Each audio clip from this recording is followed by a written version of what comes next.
My name is Dan Dorval, and I'm President and CEO of Dorval and Cherney Financial Advisors. I am an independent certified financial planner and author of my book, Financial Success for the Rest of Us, Reality Based Financial Planning for Mainstream America. Hi, my name is Leah Woodley. I'm an associate financial advisor with Dorval and Cherney Financial Advisors.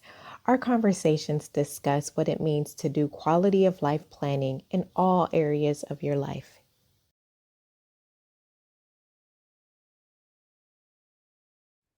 Dan, you recently had a couple reach out to you about their benefits and they just were struggling to know what to do. You want to tell us more about that?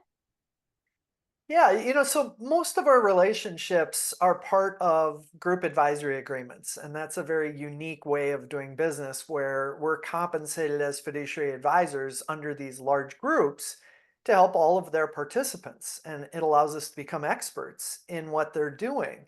And sometimes what happens is we'll get people reaching out to us who aren't part of those groups. Now, they might be referred to us. They might just, in this case, they live close to our office. They did a Google search and found our Google reviews and decided to reach out. But what it was is a couple in their 30s with three young children. Both of them work for large employers, and they wanted to understand this whole idea of, am I on track? Which is such a common question that we get. And at the same time, they were frustrated because they don't really fit like a wealth management type of model. They have almost all of their monies in their employer 401k plans. They both make good money, but they don't have that wealth that exists right now to qualify for asset minimums that a lot of advisors have, 500,000 or a million or whatever it happens to be. So they don't qualify for that model. But then they were kind of trying to figure out if they qualified for, like, should I pay for a financial plan? And so we had this discussion about how financial services works. And, in their case, they could pay thousands of dollars to do a financial plan with an independent fiduciary advisor, and they might get a lot out of that. But the issue with it is, planning's not really conducive to just, it's like a snapshot in time, and then time changes. And so eventually you need a new snapshot, and Right. things evolve and your goals might change and so forth. So what they didn't want to do is pay thousands of dollars and then feel like that plan was maybe somewhat irrelevant 2 years from now, 3 years from now, or whatever. And then now they've got to pay thousands of dollars again. And that first plan felt like it was kind of a waste. And so we Right. had this discussion about how we help people. And, it really emphasized to me the power of our group advisory agreements, because if one or both of this couple worked for an entity that had us involved, they would have reached out, we would have met with them, or they could have engaged with Quala, our AI environment, Hmm. and they could have received the action items they need that are timely right now, Hmm. understood if they were on track right now, no cost to them at all, with an independent fiduciary advisor that's being compensated through the group advisory agreement. And yet they felt so frustrated out in the retail world or the real world outside of our agreements, because it didn't feel like they fit any particular model, or find the help that they really wanted or needed. And so, I just felt their frustration and wish that, Boston Scientific was one of them, or Hmm. Wells Fargo was another one of the employers. If they allowed us to be part of those plans, we would have been able to help these people so quickly and so easily, and they would have walked away going, okay, this was absolutely fantastic. Right. Yeah, I think a lot of people fit into that category where they don't necessarily have a ton of assets available to be managed or anything like that. And they have good income, as you said, and potential to have, assets in the future, but it's kind of left like they're left in this place of, what am I supposed to do? I can't get the help I need. I don't necessarily want to pay for this right now because I am raising children. I have all these expenses that are involved with raising children and things like that. And it can definitely be frustrating.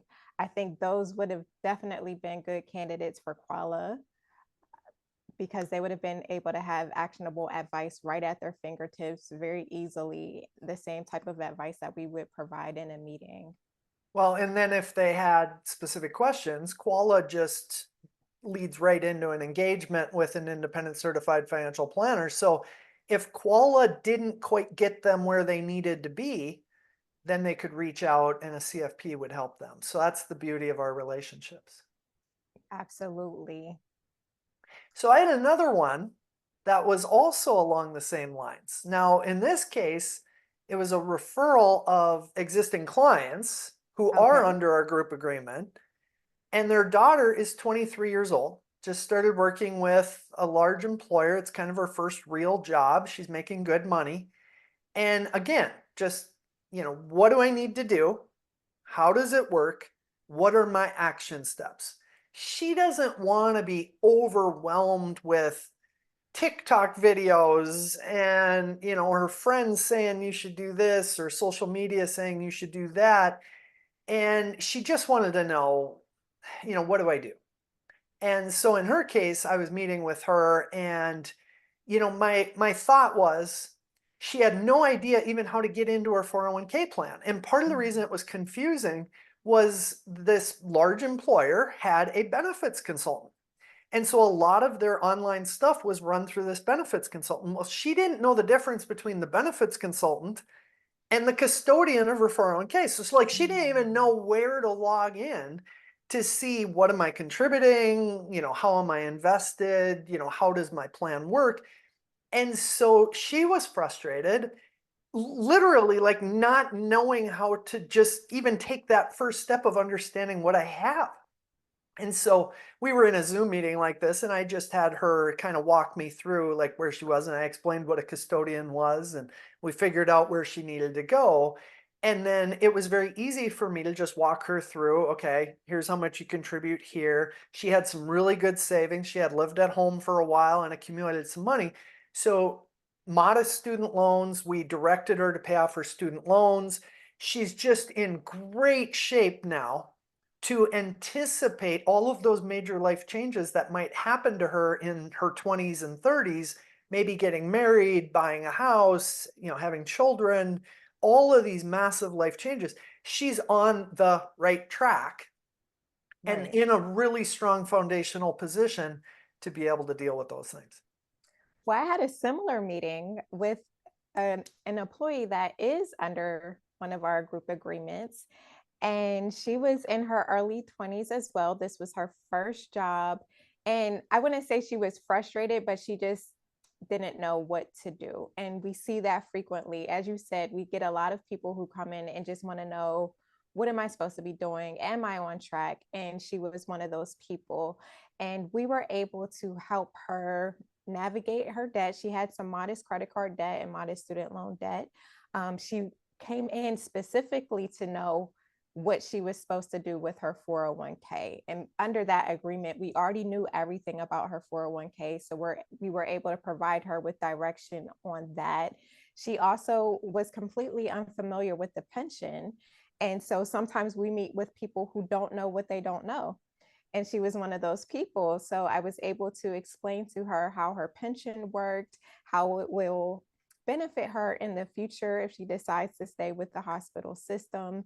And it was just a great foundational meeting for her. So now that she's set up, she has that solid foundation to be able to accomplish her quality of life goals both now and in the future.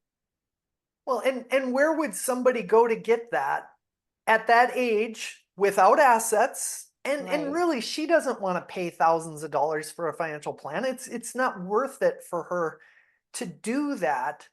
And Mhm. so, these people are left behind in kind of the way the world works right now. And we're trying to bridge that divide between kind of the highest income people who have access to advisors, the highest wealth people have access to advisors.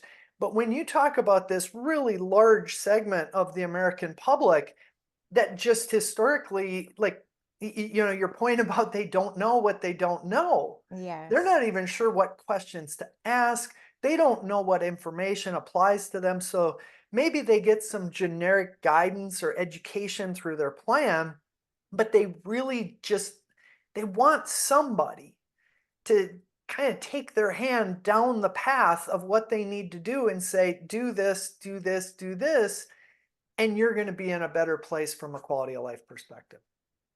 That's completely correct. It's invaluable what we are doing. We are able to reach a demographic that is so oftentimes lost in the midst of different demographics that are able to access financial planning. So I'm glad that we are able to make an impact on those that we do make an impact on. I wish more employers would see the value in what we do, the value in how we are improving the quality of life of their employees.